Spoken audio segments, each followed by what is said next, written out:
9장 24절에서 29절입니다. 로마서 9장 24절, 29절 우리 한 절씩 교독하겠습니다. 이 그릇은 우리니 곧 유대인 중에서뿐 아니라 이방인 중에서도 부르신 자니라. 호세아의 그래도 이르기를 내가 내 백성 아닌 자를 내 백성이라 사랑하지 아니한 자를 사랑하는 자라 부르리라. 너희는 내 백성이 아니라 한 그곳에서 그들이 살아계신 하나님의 아들이라 일컬음을 받으리라 함과 같으니라. 또 이사야가 이스라엘에 관하여 외치되 이스라엘 자손들의 수가 비록 바다의 모래 같을지라도 남은 자만 구원을 받으리니. 주께서 땅 위에서 그 말씀을 이루고 속히 시행하시리라 하셨느니라. 또한 이사야가 미리 말한 바 만일 만군의 주께서 우리에게 씨를 남겨두지 아니하셨더라면 우리가 소돔과 같이 되고 고모라와 같으리라다 함과 같으니라. 아멘. 지난 한 주간 잘 보내셨어요? 우리 옆에 분들하고 같이 인사 나눌까요? 주님의 이름으로 사랑하고 축복합니다. 주님의 이름으로 사랑하고 축복합니다. 자, 우리가 또 신앙 고백 한번 해야죠. 예수는 그리스도이십니다. 예수는 그리스도이십니다. 맞습니다. 예수는 그리스도이십니다. 이 진리는 영원히 변하지 않는 진리입니다. 우리가 이 세상을 살아가면서 우리가 그리스도인으로 살아가게 될 때 이 고백은 항상 매일 수시로 우리가 하게 됩니다. 그 고백이 조금 전에 했던 예수는 그리스도이십니다 라는 고백이에요. 이 고백이 우리 삶 가운데 있어야 됩니다. 이 고백이 우리 삶 가운데 우리 삶의 중심에 항상 있어야 된다는 것입니다. 잊지 마시고 예수는 그리스도이십니다 라는 이 고백의 인도함을 받으면서 살아가시길 바랍니다. 선택이라고 하는 하나님의 주권, 하나님께서 여러분들 한 분 한 분을 다 선택하셨잖아요. 그 하나님의 주권에 대해서 이 세상에 존재하고 있는 그 어떤 피조물들은 그 하나님의 주권에 무엇이라고 불만을 표현할 수 없다라고 바울은 말을 합니다. 맞죠? 맞는 말이죠? 피조물인 우리가 하나님 왜 나를 이렇게 만드셨어요? 라고 불만을 표현할 수 없다는 것과 같은 거예요. 그리고 구원에 대한 하나님의 선택. 이 선택은 하나님의 주권적인 섭리와 그리고 은혜에 의해서 결정된다라는 것. 이것을 바울은 강조합니다. 왜 이것을 강조했을까? 오늘 다시 한번 생각을 해봐야 돼요. 왜 바울은 이렇게 누구에게 강조했어요? 그리스도인들에게 강조했단 말이에요. 그리스도인들에게. 로마교회 유대인들에게, 로마교회 이방인 그리스도인들에게, 그리고 로마교회 유대주의자들, 율법주의자들, 이런 자들에게 이렇게 구원에 대한 하나님의 선택은 하나님의 섭리였고 그리고 하나님의 은혜에 의해서 결정된 것이다 라고 강조를 하는데 그 이유가 무엇이었을까? 한번 좀 생각해 보시기 바랍니다. 오늘은 답을 말씀드리지 않을게요. 왜냐하면 여러 번 말씀드렸기 때문에. 여러 번. 유대인들이 구원을 어떻게 완성지을 수 있다고 생각을 했어요? 율법을 지키고 할례를 행하면 더 완전하고 완벽한 온전한 구원을 이룰 수 있다라고 생각을 했고 오늘날 그리스도인들은 어때요? 헌신 봉사하고 그리고 충성해야지만이 천국에서 아파트를 지을 수 있다라고 얘기하는 거하고 똑같잖아요. 그렇지만 그렇게 얘기하는 것에 대해서 바울은 이렇게 강하게 얘기를 하는 거예요. 오직 구원은 하나님의 섭리와 은혜로 가능하다. 예수 그리스도가 십자가에서 죽으심으로 말미암아서 가능하다. 예수 그리스도를 통해서만 가능하다. 이것은 하나님의 선택에 의해서 가능한 것이다 라고 얘기를 하고 있는 거예요. 너희들의 그 어떠한 행함도 아무 필요 없다 라고 얘기를 하는 겁니다. 그러면서 바울은 유대인들을 진노의 그릇이다 라고 표현을 하죠.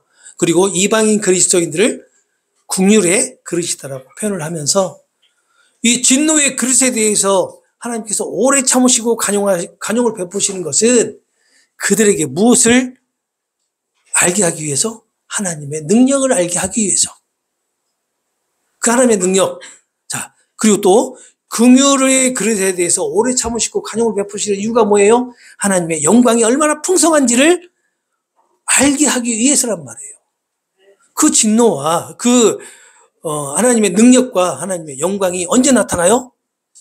그날, 마지막 날, 예수님께서 다시 오시는 날, 그날 그게 모든 게 나타난단 말이에요. 그렇다면 그날 나타나는 하나님의 능력은 뭐예요? 심판이에요. 그리고 그날 나타나는 하나님의 영광은 뭐예요? 구원이란 말이에요.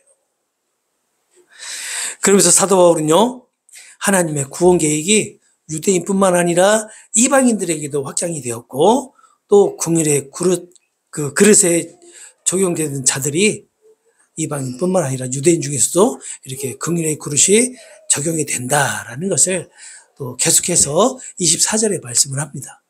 24절을 보시게 되면 이렇게 말씀을 하죠. 이 그릇은 우리다. 곧 유대인 중에서뿐 아니라 이방인 중에서도 부르신 자다라고 하죠. 이 그릇이 바로 긍휼의 그릇을 얘기합니다. 긍휼의 그릇. 이방인 중에서뿐만 아니라 유대인 중에서도 부르신다라고 하는 것은 뭐냐면 하나님의 그 풍성한 영광을 받도록 유대인과 이방인 중에서 부르신다라는 거예요. 누구를요? 우리를 부르신다라고 얘기하고 있는 겁니다. 그렇다면 여기서 표현하고 있는 우리라는 이 표현, 이 우리라는 표현에 포함되어 있는 사람들이 누구일까라는 겁니다. 과연 어떤 사람들일까? 자, 여기서 우리에 포함되는 사람들은요, 하나님의 은혜로운 선택을 받은 자들을 말하는 거죠. 하나님의 은혜로운 선택. 과거에는 어땠어요? 죄와 죽음의 영역에서 죄의 노예로 살아왔었는데 예수님으로 인해서 하나님의 통치 영역, 하나님의 다스림, 하나님의 그 통치 안에서 안으로 옮겨져 와가지고 새 언약 안에서 하나님의 자녀가 된 무리들, 그 무리들 우리라고 표현을 한 거란 말이에요. 우리가 흔히 얘기하는 믿음의 공동체, 신앙 공동체를 오늘 본문에서 24절에서는 우리라고 표현을 한 겁니다. 바울이 여기서 우리라고 표현한 것은 이 로마교회에 있는 성도들의 주축이 이루고 있는 사람들이 이방인 그리스도인이 있잖아요. 이 이방인 그리스도인들과 그리고 유대인 그리스도인 같이 포함해서, 그리고 유대인 중에서도 하나님의 은혜를 받을 자들을 포함해서 이렇게 얘기를 하고 있는 거예요. 그리고 이 모든 것이 하나님의 뜻과 선택이라고 하는 그 은혜 안에서 이루어지는 것이다라고 얘기를 합니다. 오늘 우리가 이렇게 우리 주일학교 아이들과 함께 예배를 드릴 수 있는 것이 뭐예요? 하나님의 뜻과 하나님의 선택, 그리고 하나님의 은혜 안에서 우리가 한 자리에 모일 수 있게 된 것이라는 것을 꼭 기억하셔야 됩니다. 그래서 제가 여러 번 말씀드렸지만 우리가 예배당에 나오는 이 자체가 뭐예요? 기적이에요. 기적입니다. 우리 아이들이요, 지금 이 자리에 나와서 함께 있는 게 기적이에요. 그래서 아이들한테 마음대로 하라고 한 거예요. 이 기적과 같은 현상을 우리가 지금 눈으로 보고 있잖아요. 이 기적이 다른 데서 볼 수 있는 게 아니에요. 그리고 아무나 볼 수 있는 게 아닙니다. 이 자리에 있는 분들만 볼 수 있는 거예요. 이 하나님의 기적을. 그러면서도 바울은 이렇게 얘기하죠. 하나님께서 혈통이나 민족적 배경에 의해서 선택했고 구원을 베풀었다라고 얘기하지 않아요. 그렇죠? 오직 하나님의 주권적인 선택에 따라서 부르신다는 사실을 그러면서 강조를 합니다. 왜 강조했을까? 한번 이렇게 이런 것들을 생각해 보셔야 돼요. 왜 이렇게 하나님은 바울을 통해서 이렇게 강조했을까? 이것을. 왜 이렇게 강조했을까? 오직 혈통과 민족적인 배경에 의해서 구원을 이루어진다라고 믿고 있었기 때문에, 그런 자들이 많았기 때문에 이렇게 강조를 하는 거겠죠. 자, 질문 한번 해보겠습니다. 우리는 하나님의 부름을 받았다는 걸 어떻게 알 수 있죠?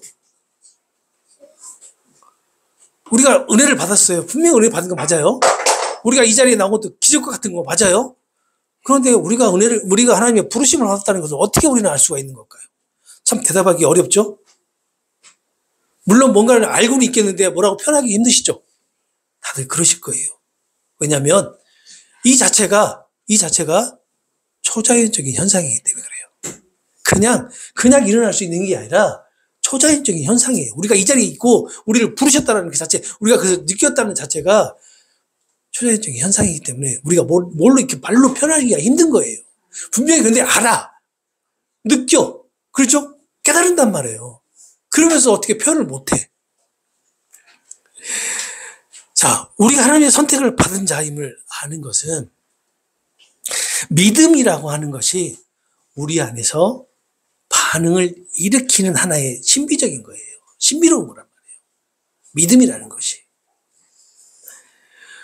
왜 그러냐면 하나님이 나를 선택하셨다라고 하는 메시지, 이 메시지가 주어지면 다시 말하면 깨닫게 되면은요, 나의 의지와는 전혀 상관없이 알 수 없는 힘에 이끌리게 됩니다. 여러분 그거 느끼셨죠? 그리고 어떻게 하게 돼요? 회개하게 돼요.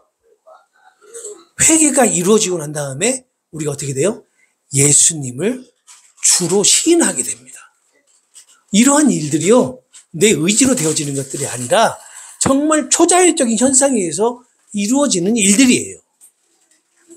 그리고 이런 현상이 바로 예수님을 믿는 믿음에서 나타나는 반응으로 나타나는 거예요.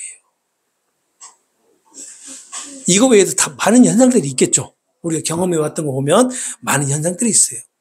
그래서 제가 자꾸 구원에 대해서 얘기를 할 때 이런 말씀을 많이 드리잖아요. 엑스트라노스 프로노비스라는 말. 그것은 우리 안에서 나오는 것이 아니라 밖에서 우리를 위해서 오는 것이더라고. 이처럼 믿음 없는 자들이 믿음으로 반응을 하게 되는 거. 이것이 바로 하나님의 부름을 받았다는 근거인 거예요. 그래서 바울은요, 이 믿음을 뭐라고 표현을 하죠? 선물이라고 표현을 하잖아요. 선물.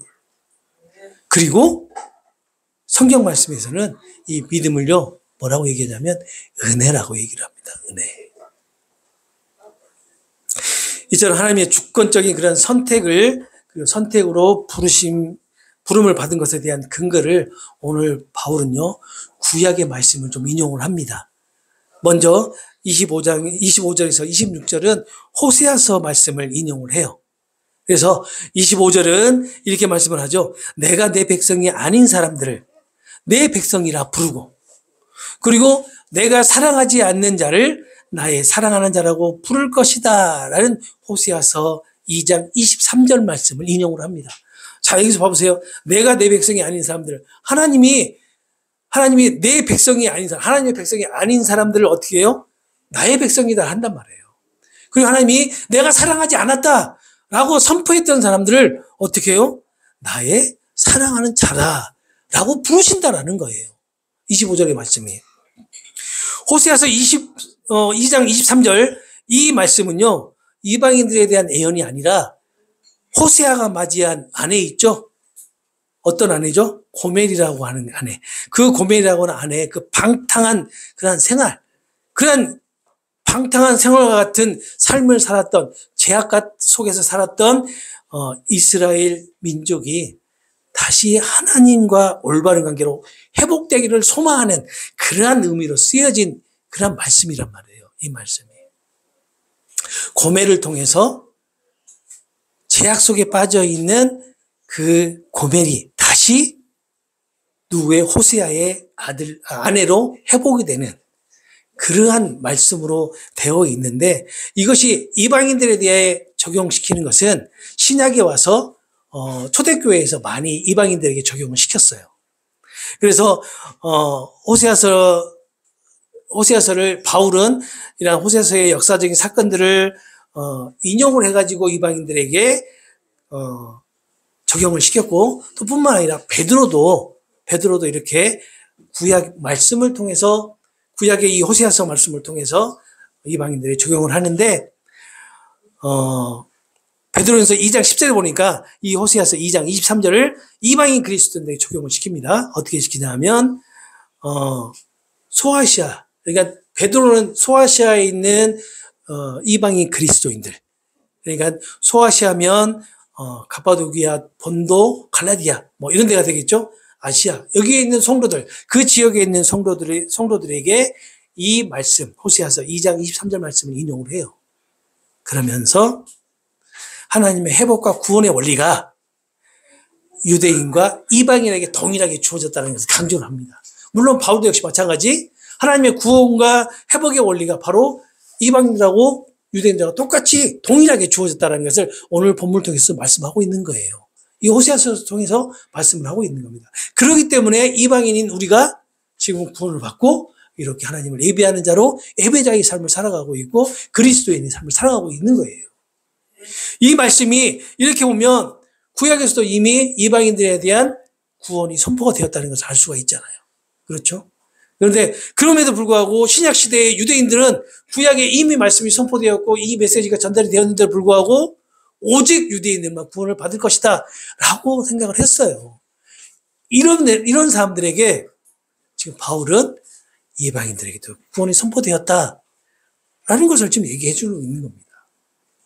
26절에서는요.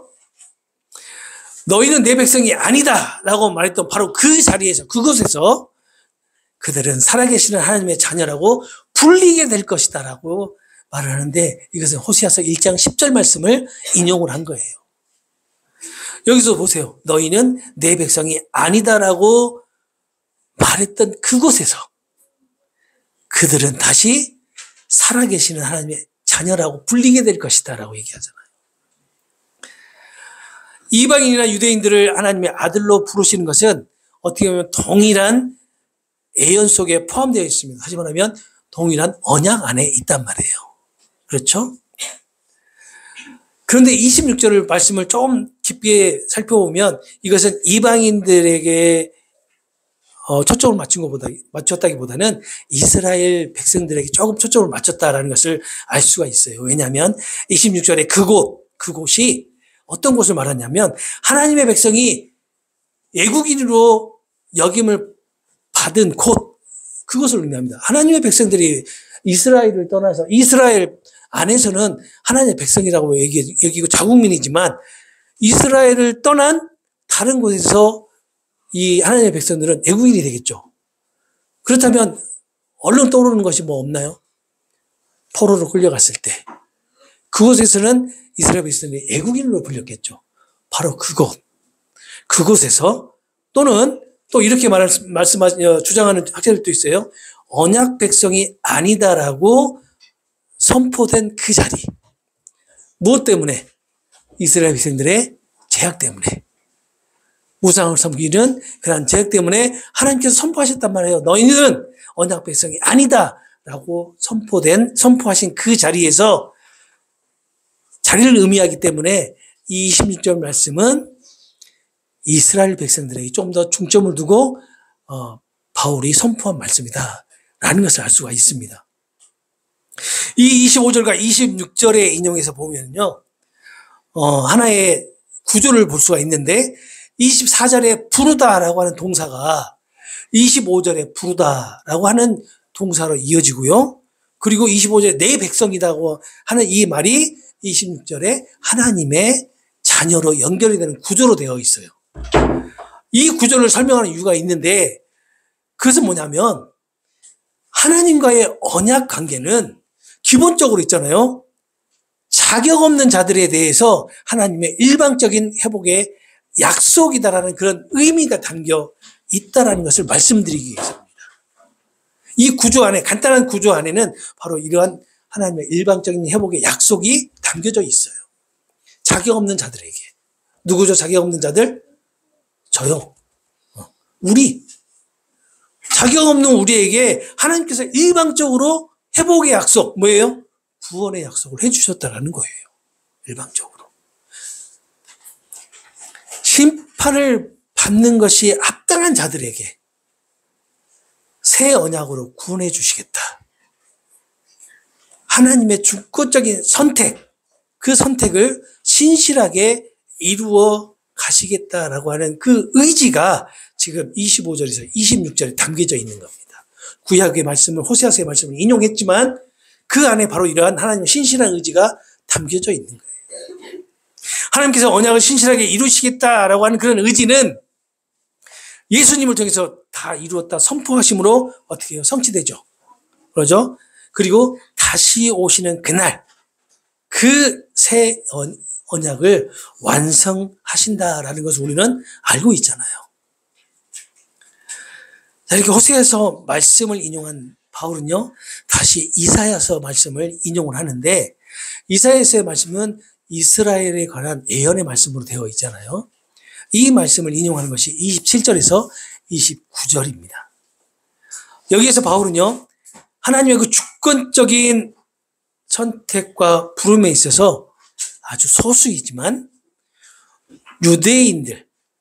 유대인들을 포함시키고 있다라는 그런 사실을 말을 하고 있고, 그런 근거를 이 이사야서를 통해서 인용해서 얘기를 해요. 이 소수의 유대인들을 로마서 11장 5절에 보면 이렇게 되어 있어요. 11장 5절 제가 읽어드릴게요. 11장 5절에 이렇게 되어 있습니다.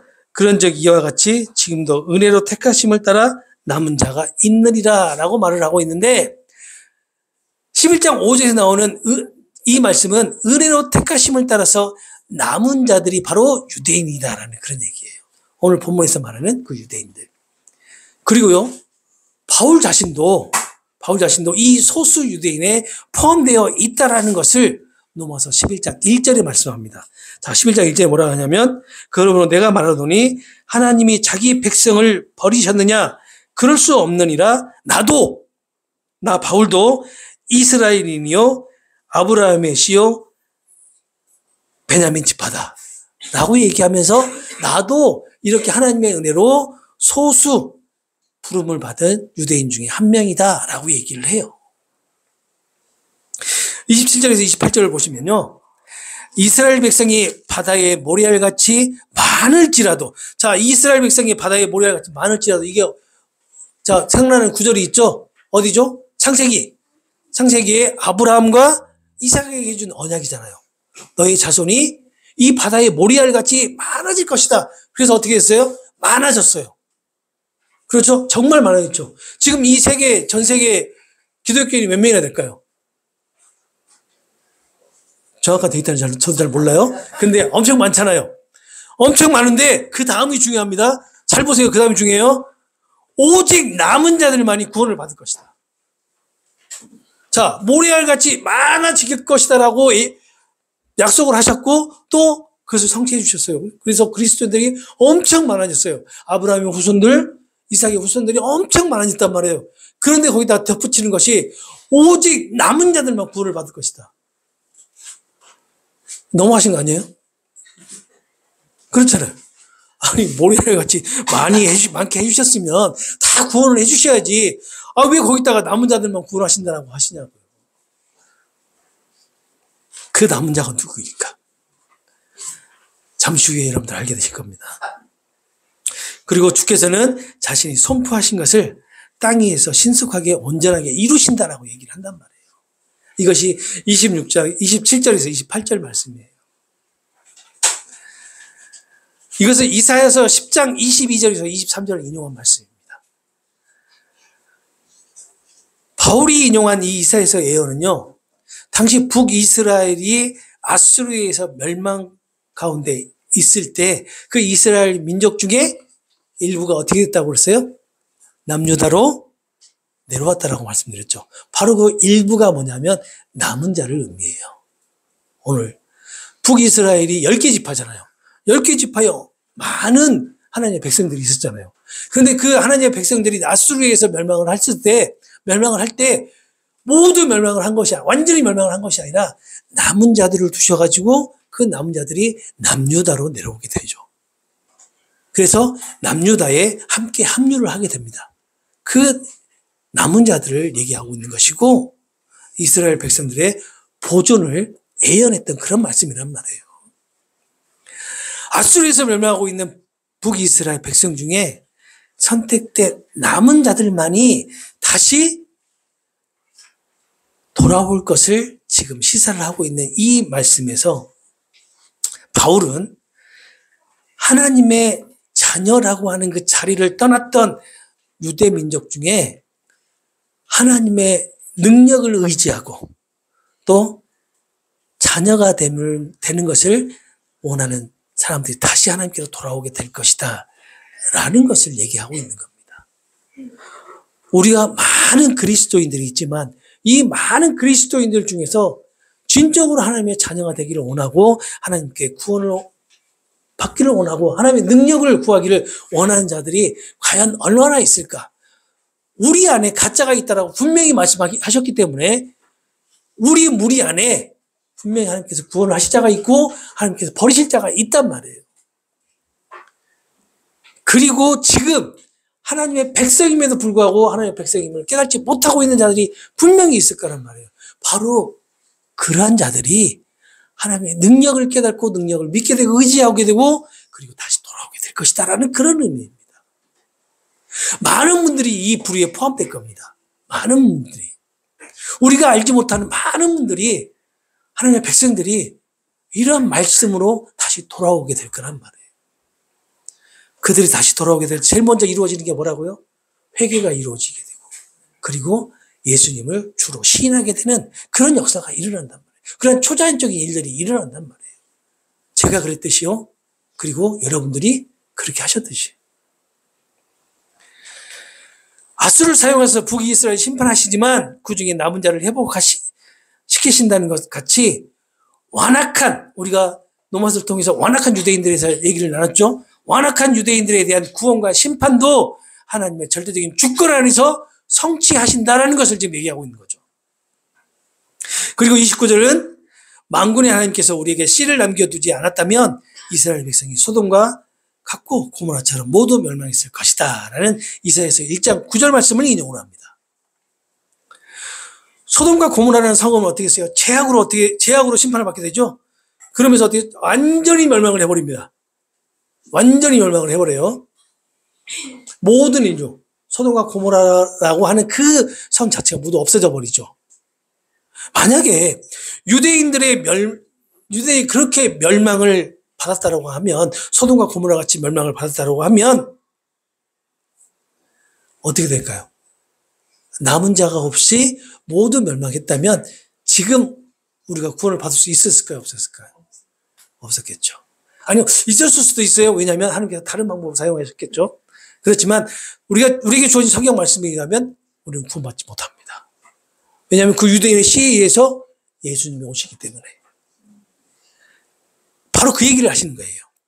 씨를 남겨두셔서 소돔과 고모라 같이 완전히 멸망시키지 않고 남은 자를 남겨두셔서 그 남은 자를 통해서 어떻게 해요?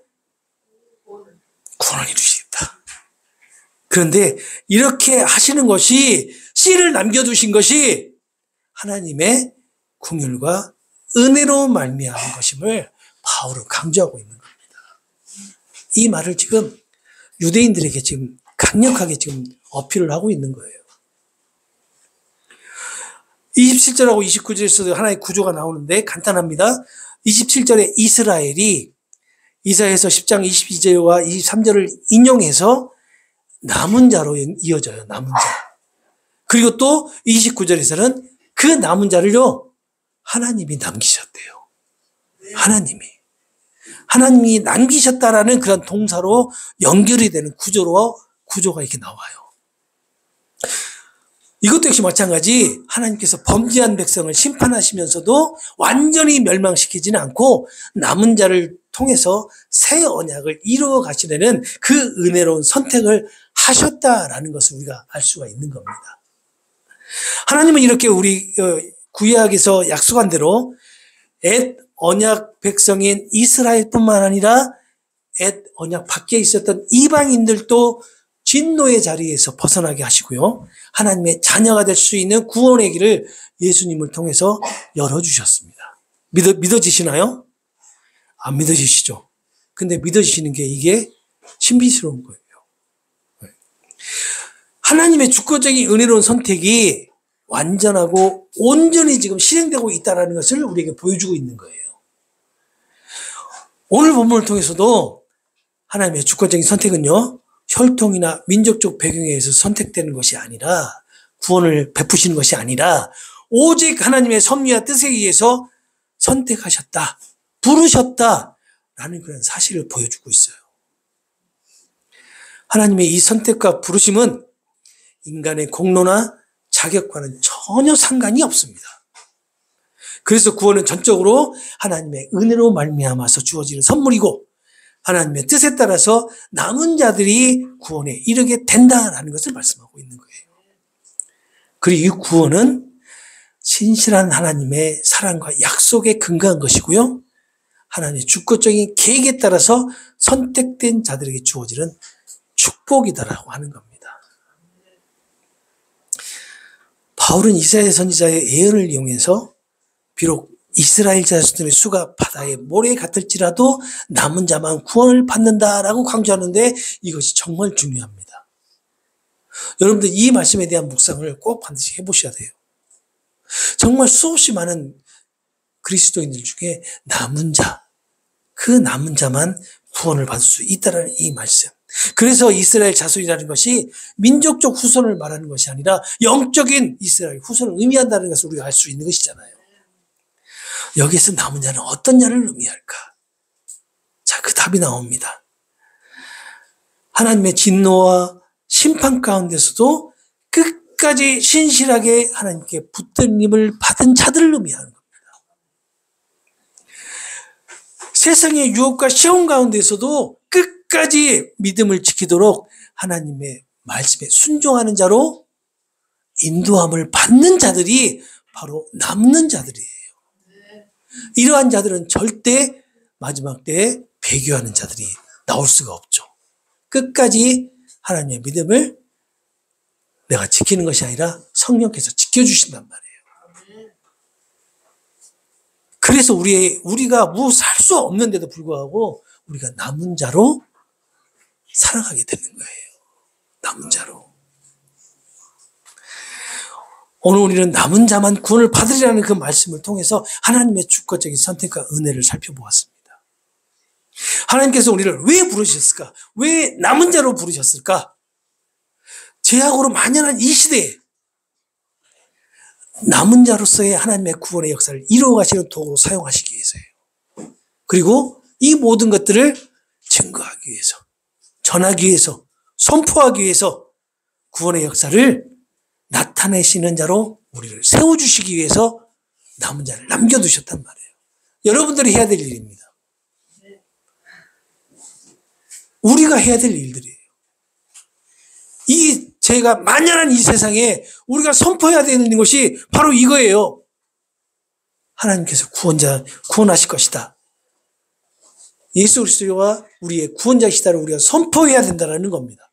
그런데 우리의 의지와 우리의 노력으로 우리의 담대함으로 할 수 없기 때문에 우리에게 성령께서 오셔서 우리를 담대하게 하시고 그리고 담대하게 선포하게끔 인도하시는 거예요.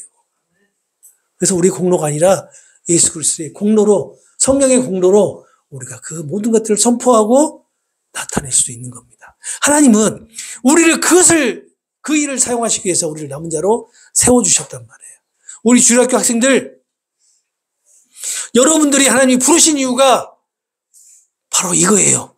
예수님을 증거하라고 우리 친구들을 부르셨단 말이에요. 그리고 우리 친구들을 그리스도인으로 세워주신 이유가 바로 이거예요. 예수님을 증거하도록 하기 위해서. 그런데 있잖아요. 여러분 잘 들어봐요. 이것이 얼마나 큰 은혜냐면 말로 표현할 수 없고 내가 내 스스로 내 노력으로 이 은혜를 구할 수 없는 거예요. 하나님이 여러분들을 사랑하셔서 우리 친구들을 사랑하셔서 우리 친구들에게 그런 능력을 주신 것이고 반드시 하나님의 은혜, 구원을 선포하는 자로 세워주신단 말이에요. 믿어져요? 우리 친구들 믿어져요? 모르겠죠? 우리 친구들이 이성적인 사고를 하게 될 때 그때 우리 친구들이 아마 아멘이다라고 할 거예요. 아멘이다라고. 우리의 구원은요, 오직 하나님의 주권적인 은혜, 섭리로 주어진다는 것을 기억하시기 바랍니다. 하나님께서 우리를 남은 자로 세워주신 것은 이 어두운 이 세상에 빛으로 오신 예수님, 그리고 소금이신 예수님을 증거하는 자의 삶으로 인도하시고 또 그 삶을 살아내도록 도우시기 위해서예요. 그것을 꼭 기억하시기 바랍니다. 우리는 우리 삶을 살아가는 것 같지만 사실 우리 삶을 살아가는 것이 아니라 바로 이렇게 예수님을 증거하는 삶을 살아가고 있다는 사실을 기억하시기 바랍니다. 그래서 우리가 살아가는 삶이 그리스도인의 삶이에요. 허락하실 안주간에도 이 남은 자의 사명을 잘 감당하도록 예수님으로 충만한 삶으로 인도함을 받으시기를 소망합니다. 오늘 이 시간 우리 함께 찬양 한 곡 할까요? 이 모든 것이 하나님의 은혜잖아요. 그렇죠? 은혜라는 곡 우리 함께 찬양하고 기도하겠습니다.